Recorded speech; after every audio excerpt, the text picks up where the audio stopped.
ഇറാൻ്റെ പരമാധികാരിയും സുപ്രീം ലീഡറുമായ അലി ഖാംനായിയെ വധിച്ചു എന്ന് അമേരിക്കയും ഇസ്രായേലും അവകാശപ്പെടുകയാണ്.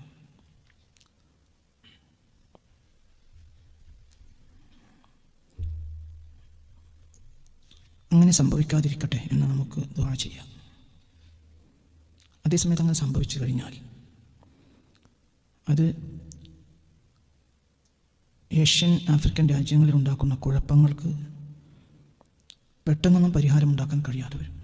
അത് വളരെ ദുരന്തകരമായ ഒരവസ്ഥയായിരിക്കും. ആ അവസ്ഥ അങ്ങനെ വരാതിരിക്കട്ടെ എന്ന് നമുക്ക് റബ്ബിനോട് ദുആ ചെയ്യാം. കാരണം ഇത് നിസ്സാരമായ ഒരു കാര്യമാണ് അമേരിക്കയെ സംബന്ധിച്ചിടത്തോളം. അമേരിക്കയെ സംബന്ധിച്ചിടത്തോളം അമേരിക്കയ്ക്ക് വഴിപ്പെടാത്തവരെയൊക്കെ കൊല്ലുക എന്നത് അമേരിക്കയുടെ ഒരു പൊതു സ്വഭാവമാണ്. അങ്ങനെ പലരെയും പല ഭരണാധികാരികളെയും ചരിത്രത്തിൽ അമേരിക്ക കൊന്നിട്ടുണ്ട്. അവരുടെ ചരിത്രവും ഈ കഴിഞ്ഞ കാലത്ത് ഞാൻ പ്രഭാഷണ മധ്യേ പറഞ്ഞിട്ടുണ്ട്. പക്ഷേ അലി ഖാംനായി എന്ന ആൾ കേവലം ഒരു രാഷ്ട്രീയ നേതാവോ കേവലം ഒരു ഭരണാധികാരിയോ അല്ല. പകരം അത് മുസ്ലിം ലോകത്തെ രണ്ടാമത്തെ വിഭാഗമായ അഹ്ലു സുന്ന കഴിഞ്ഞാൽ പിന്നെ ഉള്ള വിഭാഗം ഷിയാക്കളാണ്. അതൊരു പ്രബല വിഭാഗവുമാണ്. മുസ്ലിം ലോകത്തെ സംബന്ധിച്ചിടത്തോളം അതൊരു പ്രബല കക്ഷിയാണ്. അവരുടെ കേവലമുള്ള രാഷ്ട്രീയ നേതാവല്ല അലി ഖാംനായി, പകരം അവരുടെ ആത്മീയ നേതാവാണ്. അങ്ങനെ വരുമ്പോൾ വലിയ ദുരന്തങ്ങളുണ്ടാവും. ആ ദുരന്തങ്ങളെ പരിഹരിക്കാൻ, ആ ദുരന്തങ്ങൾ മുഴുവനും അനുഭവിക്കേണ്ടി വരിക മുസ്ലിം ലോകം തന്നെയായിരിക്കും. എന്തുകൊണ്ടെന്നാൽ ഇതിൻ്റെ പിന്നിലുള്ള ഒരു പ്രൊപ്പഗണ്ടയും ഒരു യാഥാർത്ഥ്യവും ഉണ്ട്. എന്താണ് പ്രൊപ്പഗണ്ട? മുസ്ലിം ലോകം മുഴുവനും അമേരിക്കയുടെ കൂടെയാണ്, ഇസ്രായേലിൻ്റെയും. മുസ്ലിം ലോകം മുഴുവനും അമേരിക്കയുടെയും യൂറോപ്പിൻ്റെയും കൂടെയാണ്. മുസ്ലിം ലോക നേതാക്കളെല്ലാം ഇസ്രായേലിൻ്റെ കൂടെയുമാണ് എന്നത് ഒരു പ്രൊപ്പഗണ്ടയും ഒരു യാഥാർത്ഥ്യവുമാണ്. അതിൻ്റെ മേൽ വലിയ പ്രശ്നങ്ങളുണ്ടാക്കും. ആ പ്രശ്നങ്ങൾ തന്നെയാണ് സത്യത്തിൽ അമേരിക്കയുടെ ആവശ്യവും. എന്താണ് അമേരിക്കയുടെ ആവശ്യം? അശാന്തമായ സാഹചര്യം പേർഷ്യൻ ഗൾഫിൽ നിലനിർത്തുക. എന്നാൽ അമേരിക്കയുടെ സാന്നിധ്യത്തെ മുസ്ലിം രാജ്യങ്ങൾ നിർബന്ധിച്ച് ക്ഷണിച്ചു വരുത്തും.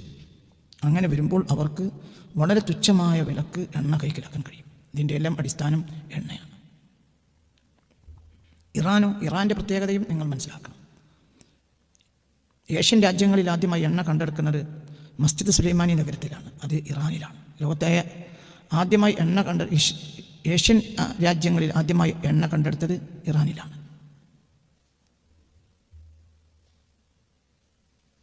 ഇവരെല്ലാവരും ഒരുമിച്ച് നിൽക്കുകയുമായിരുന്നു. ഇതിൻ്റെ എല്ലാം പിന്നിലുള്ള ഒരു പൊളിറ്റിക്സും നിങ്ങൾ മനസ്സിലാക്കേണ്ടതുണ്ട്. ഇതിൻ്റെ പിന്നിലൊരു പൊളിറ്റിക്സ് ഉണ്ട്, അത് നിങ്ങൾ മനസ്സിലാക്കണം. എന്താ പൊളിറ്റിക്സ്? നമ്മൾ ഷിയാക്കൾ ഒരു മോശപ്പെട്ട വിഭാഗമാണ്. ഷിയാക്കൾ നമ്മുടെ മദ്ഹബിനും രീതിക്കും അഖീദക്കും എതിരായ ഒരു വിഭാഗമാണ്. അതിൽ തർക്കമില്ല, അവിടെ പ്രശ്നമില്ല. പക്ഷേ മുസ്ലിം ലോകം എക്കാലത്തും അവരുടെ അഖീദയെക്കുറിച്ചും അവരുടെ രീതികളെയും ഫിഖഹിനെക്കുറിച്ചും പൊതുജനത്തെ ബോധ്യപ്പെടുത്തുകയും പൊതുജനം അത് ബോധ്യപ്പെടുകയും അവരിൽ നിന്ന് മാറി നിൽക്കുകയും ചെയ്തു വന്നിട്ടുണ്ട് നൂറ്റാണ്ടുകൾ അനവധിയായി. അതായത് ഷിയാക്കൾ എന്ന് പറഞ്ഞാൽ 1-ാം നൂറ്റാണ്ടിൽ തന്നെ രൂപപ്പെട്ടു വന്ന ഒരു ജനതയാണ്. അവരുമായി 13 നൂറ്റാണ്ട് കാലം വലിയ ശത്രുതയും ഇന്നും ഇല്ലാതെ പൊരുത്തപ്പെട്ടു വരികയായിരുന്നു മുസ്ലിം ലോകം. ശത്രുതയില്ല, പക്ഷേ വിഭാഗീയത ഉണ്ട്. എപ്പോഴെല്ലാം അഹ്ലു സുന്നയിലേക്ക് അവർ കയറി അവരുടെ വിഭാഗത്തെ പരിപോഷിപ്പിക്കാനും വളർത്താനും ശ്രമിച്ചുവോ അപ്പോൾ മാത്രമാണ് ഭരണാധികാരികൾ അവരുടെ കാര്യത്തിൽ ഇടപെട്ടിട്ടുള്ളത്. അങ്ങനെ ഉസ്മാനികൾ ഇടപെട്ട ചരിത്രം കാണാൻ കഴിയും. മറ്റുള്ള ഭരണാധികാരികൾ ചിലരും അങ്ങനെ അവർ മുസ്ലിം ലോകത്ത് സുന്നി ലോകത്ത് കയറി സുന്നികളുടെ അഖീദ, അവരുടെ വികലമായ വീക്ഷണങ്ങളും അഖീദയും ഫിഖ്ഹും മുസ്ലിം ലോകത്ത് പ്രചരിപ്പിക്കാൻ ശ്രമിക്കുമ്പോൾ അതിൽ നമ്മുടെ പണ്ഡിതന്മാരും ഭരണാധികാരികളും ഇടപെട്ടുകയും അവരെ ഒതുക്കുകയും ചെയ്ത ചരിത്രങ്ങൾ കാണാൻ കഴിയും. അതേസമയത്ത് പരിധി വിട്ട ഒരു ശത്രുതയൊന്നും ഉണ്ടായിരുന്നില്ല. പിന്നീട് ഇന്ന് കാണുന്ന വിധത്തിലുള്ള ഒരു ശത്രുതയും ഒരു പ്രൊപ്പഗണ്ടയും പ്രചാരണങ്ങളും ആക്ഷേപിക്കലും എപ്പോൾ വന്നു? അതിന് അടിസ്ഥാന കാരണം 1979 1979 വരെയും ഇവരെല്ലാം ഒറ്റക്കെട്ടായിട്ട് തന്നെയാണ് നിലകൊണ്ടത്. ഇവരെല്ലാവരും എന്ന് പറഞ്ഞാൽ എല്ലാവരും. അതായത് 932 വഹാബിയത്ത് ഹിജാസിൽ കയറുകയും ഹിജാസും മാഹൗലും അവർ പിടിച്ചടക്കുകയും ചെയ്തു. 932. എന്നിട്ട് അവർ പരസ്പരം സഹകരിച്ചു. ഇവിടുത്തെ ഭരണാധികാരികൾ, സൗദി ഭരണാധികാരി അങ്ങോട്ട് പോയി, അവിടുത്തെ ഭരണാധികാരികൾ ഇങ്ങോട്ട് വന്നു. അങ്ങോട്ടും പോകലും അവർ തമ്മിലുള്ള ഉഭയകക്ഷി ബന്ധങ്ങളും എല്ലാം വളരെ ശക്തവും ദൃഢവുമായിട്ട് 979 വരെ നിലനിന്നിട്ടുണ്ട്. അതിന് സൂര്യപ്രകാശം പോലെ കണ്ണുയർത്തി നോക്കുന്നവർക്ക് ചരിത്രം കാണാൻ കഴിയും. പിന്നെന്താ സംഭവിച്ചത്? പക്ഷേ അപ്പോൾ ഭരണാധികാരികൾ ആരായിരുന്നു? ഷിയാക്കൾ തന്നെ. പക്ഷേ ഭരണാധികാരികൾ അമേരിക്കൻ താല്പര്യത്തിനനുസരിച്ച് തുള്ളുന്ന ആളുകളായിരുന്നു 1979 വരെ. അപ്പോൾ ഇവർക്കൊരു പ്രശ്നം ഉണ്ടായിരുന്നില്ല. ഇന്ന് കാണുന്നത് പോലത്തെ പ്രൊപ്പഗണ്ടകൾ അടിച്ചു പരത്തുകയോ പ്രചരിപ്പിക്കുകയോ യുദ്ധം ചെയ്യുകയോ അവർക്കിടെ ഇറാനും സൗദിയും തമ്മിൽ യുദ്ധം ഉണ്ടാവുകയോ ഒന്നും ചെയ്തിട്ടില്ല. വളരെ സന്തോഷകരമായിട്ടാണ് ഇവർ തമ്മിൽ കഴിഞ്ഞു പോയിട്ടുള്ളത്. അത് നിങ്ങൾ ചരിത്രം പഠിക്കാത്തത് കൊണ്ടാണ്. ചില കാര്യങ്ങൾ പറയുമ്പോൾ ആളുകൾ അതിന്മേൽ ദേഷ്യപ്പെടും. അവർ പറയുന്ന ആൾക്കത് പറയാനൊരു അവസരം കൊടുക്കില്ല. എന്താണ് ആളുകൾ ദേഷ്യപ്പെടാനുള്ള കാരണം? ആളുകൾക്ക് ഇഷ്ടമുള്ള തന്നെ നമ്മൾ പറയണം, അത് നടക്കില്ല. ഒരു പഠിക്കുന്ന ആളെ സംബന്ധിച്ചിടത്തോളം പഠിച്ച് പറയാണ്. ഇത് നിങ്ങൾ പഠിച്ചു നോക്കി. ഞാൻ ഈ പറഞ്ഞ കാര്യങ്ങൾ വളരെ കൃത്യമാണ്, സത്യമാണ്. നിങ്ങൾ ആയിരക്കണക്ക് കൊല്ലത്തിലേക്ക് പോകണ്ട. നിങ്ങൾ 932 അൽ മംലക്കത്തുൽ അറബിയ്യത്തു സഊദിയ എന്ന രാജ്യം ഉണ്ടാകുന്നത് എന്ന ഒരു പൊളിറ്റിക്സിൽ, വഹാബി പൊളിറ്റിക്സിൽ ഹിജാസ് ഒരു പുതിയ രൂപത്തിലേക്ക് വരുന്നത് 932 കൂടിയാണ്. 924 ഹിജാസിൽ അല്ല അവർ അധികാരം നേടുന്നുണ്ടെങ്കിലും അവർ ഒരു ഭരണകൂടമായി പ്രഖ്യാപിച്ച് അവരുടെ ഒരു പേര് ഉണ്ടാക്കി, കൊടി ഉണ്ടായി, എല്ലാം ഉണ്ടായി, വൃത്തിയായി ഒരു രാഷ്ട്രമായി സംവിധാനിക്കപ്പെടുന്നത് 932 ഈ 932 മുതൽ 979 വരെയുള്ള കാലഘട്ടങ്ങളിൽ സൗദിയും ഇറാനും സഹോദരന്മാർ ആയിട്ടാണ് പോയത്. അത് ജ്യേഷ്ഠൻ അനുജൻ എന്ന ബന്ധമാണ്. അതായത് അവിടെ പിന്നെ ഇറാനിലെ ഭരണാധികാരികളുടെ വീട്ടിൽ ഒരു ചെറിയ സൽക്കാരം ഉണ്ടെങ്കിൽ സൗദി രാജാക്കന്മാർ അവിടെ പോയി പങ്കെടുക്കും. ഇവിടെ എന്തെങ്കിലും സൽക്കാരം ഉണ്ടെങ്കിൽ അവർ ഇവിടെ വന്ന് പങ്കെടുക്കും. വളരെ വലിയ ബന്ധത്തിലാണ്. എണ്ണയുടെ രാജ്യങ്ങൾ, ഒപെക് രാജ്യങ്ങൾ വന്നു പിൽക്കാലഘട്ടത്തിൽ. എന്തിനു ശേഷം എണ്ണ വന്നപ്പോൾ ഒപെക് രാജ്യങ്ങളുടെ ഒരു ശൃംഖലയുണ്ടായി. അതിൽ ഏറ്റവും പ്രധാനപ്പെട്ട അംഗമായി 2 പ്രധാനപ്പെട്ട അംഗങ്ങളാണ് ഒപെക്കിലുള്ളത്. ഒന്ന് ഇറാനും ഒന്ന് സൗദിയും. വളരെ വലിയ ബന്ധത്തിലായിരുന്നു ഇവരൊക്കെ തമ്മിലുണ്ടായിരുന്നത്. എന്തുകൊണ്ട്? ഇവർക്കിടയിൽ ഒരാളുണ്ട്. ആര്? അമേരിക്ക. സ്ഥിരീകരിച്ചോ? ഖമനായി ഒതുക്കപ്പെട്ടു എന്നത് സ്ഥിരീകരിച്ചോ? വലിയ പ്രശ്നമുണ്ടോ? തിരിച്ചടി ഇപ്പോൾ ഉണ്ടാവുന്നതിന് ഞാൻ വില വെക്കണില്ല. നിങ്ങളെ കാഴ്ചയല്ല എൻ്റെ കാഴ്ച, അവിടെ 2 വ്യത്യാസമുണ്ട്. നിങ്ങൾ പറയണം, ഞാൻ പറഞ്ഞു 2ആണ്. നിങ്ങൾ പറയണത് ഇപ്പോൾ തിരിച്ചടി ഇറാനിൽ തിരിച്ചടി ഉണ്ടാവുന്നു. ആ തിരിച്ചടി ഉണ്ടാകേണ്ടതിരിക്കട്ടെ, അത് എന്നെ ബാധിക്കുന്ന പ്രശ്നേ അല്ല. അവിടെയാണ് നിങ്ങളുടെ ചിന്തയും എൻ്റെ ചിന്തയും തമ്മിൽ വ്യത്യാസം. അത് ഇന്നത്തെ യുദ്ധമല്ല, എന്നത്തെ യുദ്ധത്തിന് എപ്പോഴും ഒരു പരിധി ഉണ്ടാവും. പക്ഷെ പ്രശ്നങ്ങൾക്ക് പരിധി ഉണ്ടാവില്ല. അവിടെയാണ് പ്രശ്നം. പകക്ക് പരിധി ഉണ്ടാവില്ല, യുദ്ധത്തിന് പരിധി ഉണ്ടാവും, പകക്ക് പരിധി ഉണ്ടാവില്ല. അത് പറഞ്ഞത് മനസ്സിലായോ? അപ്പം നിങ്ങളുടെ ബാപ്പയെ ഇയാൾ ആക്ഷേപിച്ചത് സങ്കല്പിക്കുക. നിങ്ങൾ തമ്മിൽ മൽപ്പിടുത്തം കൂടിയപ്പോൾ നിങ്ങളെ ബാപ്പയെ അവൻ ആക്ഷേപിച്ചു. അപ്പം നിങ്ങൾ അവനെ അടിക്കാൻ ചെന്നപ്പോൾ അവന് ഓൻ്റെ ആളുകൾ കൂടി നിങ്ങൾ അടിച്ചു. തിരിച്ചടിക്കാൻ കഴിഞ്ഞില്ല. നിങ്ങൾ പുറകോട്ട് വന്നു. തീർന്നിട്ടില്ല. അവിടെ പ്രശ്നം. നിങ്ങളൊരു സന്ദർഭത്തിൽ തിരിച്ചടിക്കുന്നതിന് ഒരു പരിധി ഉണ്ടാവും, പക്ഷേ നിങ്ങളെ പകക്ക് പരിധി ഉണ്ടാവില്ല. കാരണം നിങ്ങളെ ബാപ്പ എന്നുള്ളത് നിങ്ങളെ ആത്മാവിൻ്റെ ഏറ്റവും വലിയ ആളാണ്. നിങ്ങൾ ബാപ്പാൻ ആക്ഷേപിച്ചാൽ നിങ്ങളെ പകക്ക് പരിധിയില്ല, നിങ്ങളുടെ അടിക്ക് പരിധിയുണ്ട്. അവൻ്റെ ആളുകളും ശക്തരാണെങ്കിൽ നിങ്ങൾക്ക് തിരിച്ചടിക്കാൻ കഴിയില്ല. പക്ഷെ എന്തവസാനിക്കൂല? പക അവസാനിക്കൂല. ഇവിടെ പകയാണ് ഇവർക്ക് ആവശ്യം, അടിയല്ല. വലിയ പ്രശ്നം ഉണ്ടാവും. എന്തുകൊണ്ട്? അവരെ സംബന്ധിച്ചിടത്തോളം വേറുള്ള വിഭാഗത്തെ പോലെയല്ല. ഇപ്പം സുന്നികൾക്കൊരു ആത്മീയ നേതാവില്ല. സുന്നികൾക്കൊരു പണ്ഡിതന്മാരുണ്ട്, അത്രയേ ഉള്ളൂ. എന്തില്ല? ഒരു ആത്മീയ നേതാവില്ല. പറഞ്ഞത് അങ്ങനെ തന്നെ പാലിച്ച് അങ്ങനത്തെ നേതാവ് സുന്നികൾക്കില്ല. ഷിയാക്കൾക്ക് ആത്മീയ നേതാവുണ്ട്. അയാൾ പറയുന്നതാണ് അവസാന വാക്ക്. ഉദാഹരണം പറയാം, കാത്തലിക്സ് ക്രിസ്ത്യാനികൾക്കൊരു ആത്മീയ നേതാവുണ്ട്. അതാരാ? പോപ്പൊരു കാര്യം പറഞ്ഞാൽ അതാണ് നിയമം. അപ്പം പോപ്പിനൊരു ക്ഷതം പറ്റുകയെന്ന് പറഞ്ഞാൽ കാത്തലിക് ക്രിസ്ത്യാനികളെ സംബന്ധിച്ചിടത്തോളം അവരെ മരിക്കുന്നതിനേക്കാൾ അവർക്ക് വേദന പോപ്പിനൊരു ക്ഷതം പറ്റലായിരിക്കും. അവർ യഥാർത്ഥ ക്രിസ്ത്യാനികളാണെങ്കിൽ. കാരണം അതവരുടെ ആരാണ്? രാഷ്ട്രീയ നേതാവ് മാത്രമല്ല, അവർ എന്താണ്? വത്തിക്കാൻ സിറ്റിയിലെ രാഷ്ട്രീയ നേതാവ് മാത്രമല്ല പോപ്പ്. ആരാണ്? അവരുടെ റിലീജിയസ് സ്കോളറാണ്, അവരുടെ സുപ്രീം കമാൻഡറാണ്, റിലീജിയസ് കമാൻഡറാണ്, സുപ്രീം കമാൻഡറാണ്. അങ്ങനെ സുന്നികൾക്ക് നേതാവില്ല. അങ്ങനെ സുന്നികൾക്ക് നേതാവില്ല. മനസ്സിലാണ്ട്? ഒരു കാലത്ത് ഖലീഫമാരുണ്ടായിരുന്നു. ഖിലാഫത്ത് 900-ന്റെ തുടക്കത്തിൽ തകർന്നു. പിന്നെ അങ്ങനെ ഇല്ല. അതിലെതിരപ്പെടാണ്ടായിരുന്നു. പക്ഷേ അതേസമയം ഷിയാക്കൾക്ക് ഏത് കാലത്തും ആരുണ്ട്? അത് പ്രശ്നമാണ്.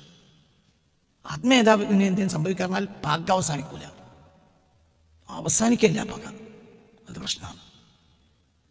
ഈ പ്രശ്നം യുദ്ധം ചെയ്ത് ഇനി അമേരിക്കക്ക് ഇറാനോട് ശത്രുതയുണ്ടെങ്കിൽ, ഇസ്രായേലിനുണ്ടെങ്കിൽ, ഇത് യുദ്ധം ചെയ്ത് തീർക്കാൻ ഒരു രാജ്യത്തോട് തർക്കം പ്രശ്നം ഉണ്ടെങ്കിൽ അവർക്ക് എന്ത് ചെയ്യാം? യുദ്ധം ചെയ്യാം, യുദ്ധം ചെയ്ത് ഒതുക്കാം. എന്നിട്ട് അവസാനം എന്ത് ചെയ്യാം? വിഷയങ്ങൾ പറഞ്ഞു തീർക്കാം. അല്ലെങ്കിൽ മൂന്നാമത്തെ ഒരു കക്ഷി, ഇവിടെ ഒരു സാധനം ഉണ്ടല്ലോ UN, മനസ്സിലായില്ല? ഇവിടെ യുണൈറ്റഡ് നേഷൻസ് എന്നൊരു സാധനം ഇവിടെ ഉണ്ടല്ലോ. അവർക്കിടയിൽ ആ കാര്യം പറഞ്ഞു തീർക്കാം. അല്ലെങ്കിൽ യുദ്ധം പിന്നെയും നിർത്തിയിട്ട് പിന്നെയും മുന്നോട്ട് പോകാം. കൊല്ലങ്ങൾ എത്ര യുദ്ധം നടന്ന സംഭവങ്ങൾ ഉണ്ടായിട്ടുണ്ട്. അതേ സമയത്ത് ആ രാജ്യത്തിൻ്റെ പരമാധികാരിയും ആത്മീയ നേതാവിനെയും കൊന്നു കഴിഞ്ഞാൽ അത് പ്രശ്നം, അത് അവിടെ അവസാനിക്കൂല. ആ പ്രശ്നം അവസാനിക്കുന്നില്ല. ആ പ്രശ്നം അവസാനിക്കുകയില്ല.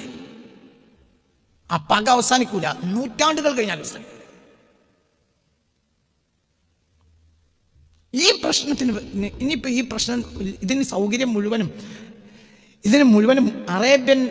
പേർഷ്യൻ അറേബ്യൻ രാജ്യങ്ങളിലുള്ള മിലിറ്ററി ബേസുകൾ, അവർക്ക് അമേരിക്കക്ക് എല്ലാവിധ സൗകര്യങ്ങൾ ചെയ്തു മിലിറ്ററി ബേസുകളാണ് ഗൾഫ് രാജ്യങ്ങളിലുള്ളത്. അപ്പോൾ ആ ശത്രുത നേരെ ആരോടാണ്? ഇവർക്ക് പക ആരോട് വരും? ഈ രാജ്യങ്ങളോട്. ഇസ്രായേലും ഇവരും തമ്മിലുള്ള ഉഭയപക്ഷബന്ധം, മുസ്ലിം രാജ്യ നേതാക്കന്മാർ ഇസ്രായേലും തമ്മിൽ അതിശക്തമായ ബന്ധം നിലനിൽക്കുന്നുണ്ട് എന്നത് ഇപ്പോൾ എഫ്സ്റ്റീൻ ഫയൽസ് പുറത്തു വന്നപ്പോൾ വരെ ദൃഢമായി ലോകത്തിന്. അപ്പോൾ ഇസ്രായേലും അമേരിക്കയും അറബ് നേതാക്കന്മാരും ഒറ്റക്കെട്ടാണ്. സുന്നികൾ അത് തൽക്കാലം ഉണ്ടാക്കും. അതേസമയത്ത് ശിഷ്യാക്കൾക്ക് ഇതോടുകൂടെ എന്ത് വരും?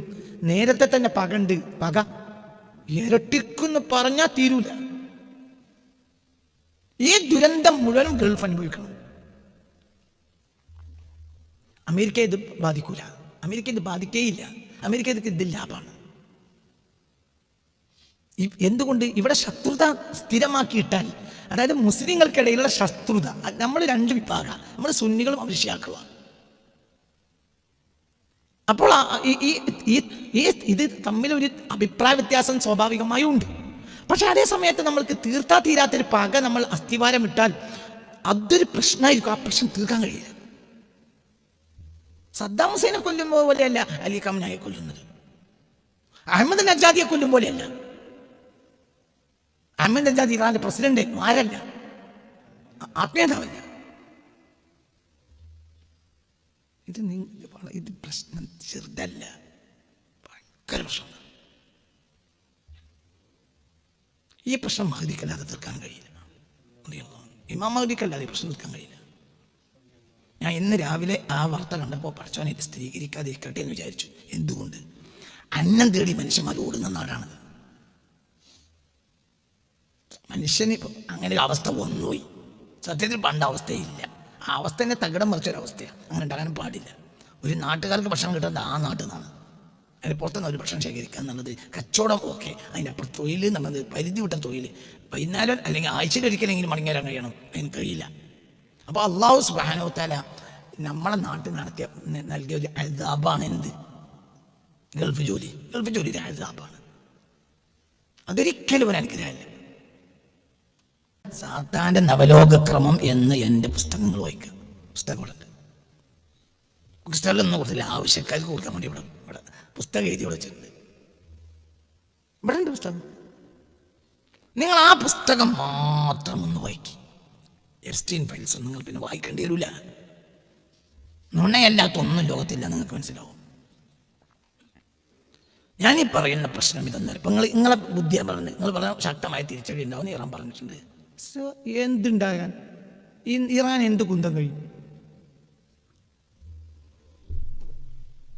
അതൊന്നും ആണെങ്കിൽ ഇറാൻ അവരുടെ ആത്മീയതാവ് സംരക്ഷിക്കല്ലേ വേണ്ട.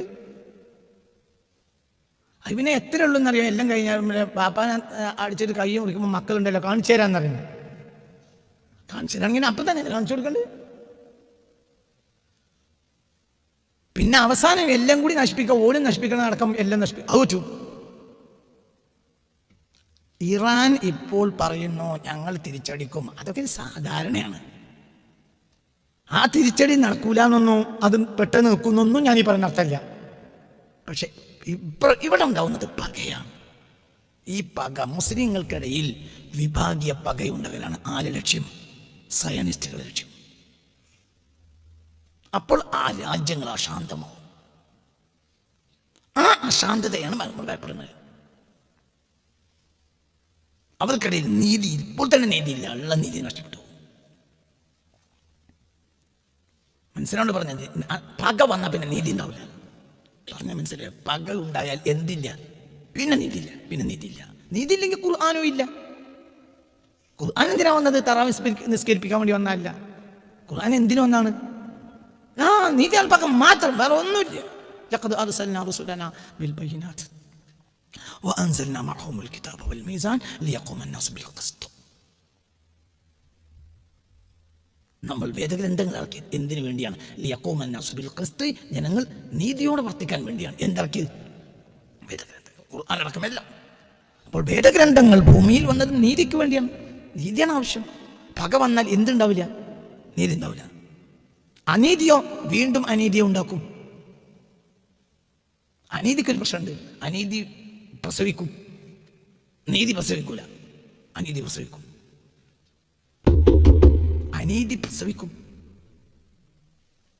ഒരുത്തൻ അടിച്ചാൽ മറ്റവനെ വിട്ടും. തിരിച്ചടിക്കല്ലേ? പകയാണ്. പക വന്നുപോയി. പക വന്നാൽ പിന്നെ തമ്മിലടിക്കലൊക്കെ നമ്മളെ അങ്ങാടിയിലൊക്കെ ഉണ്ടായിരുന്നു. അത് കഴിഞ്ഞിട്ട് പിന്നെ എല്ലാവരും കൂടി മദ്യം പറഞ്ഞ് 2 ചായയും വാങ്ങിക്കൊടുത്ത് പിന്നെ സലാം പറഞ്ഞ് പിരിക്കും. അത് തീർന്നവിടെ. അതേ സമയത്ത് പകയായാലോ? തീരൂല. ഒരുത്തൻ അടിച്ചാൽ മറ്റോ പിന്നെ വിട്ടും. ഇവിടെ ഒരാൾ വെട്ടിയാൽ പിന്നെ അടുത്തത് എന്താണ്ടാവുക? 2 ആൾ വെട്ടും. 2 ആൾ വെട്ടിയാൽ 4 ആൾ വെട്ടും.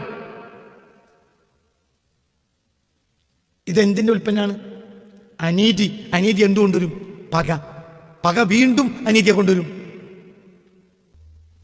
ഇത് കേവലം രാഷ്ട്രീയ നേതാവ് മാത്രമല്ല, ഭരണാധികാരി മാത്രമല്ല, ഇതാരാണ്? നേതാവാണ്.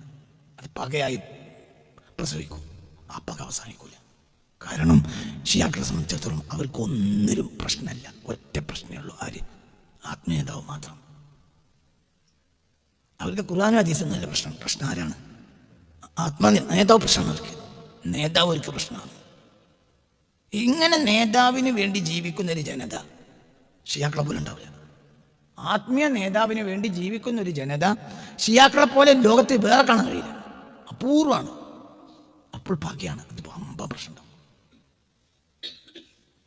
ആ പ്രശ്നം തന്നെയാണ് ഇവരുടെ ആവശ്യം.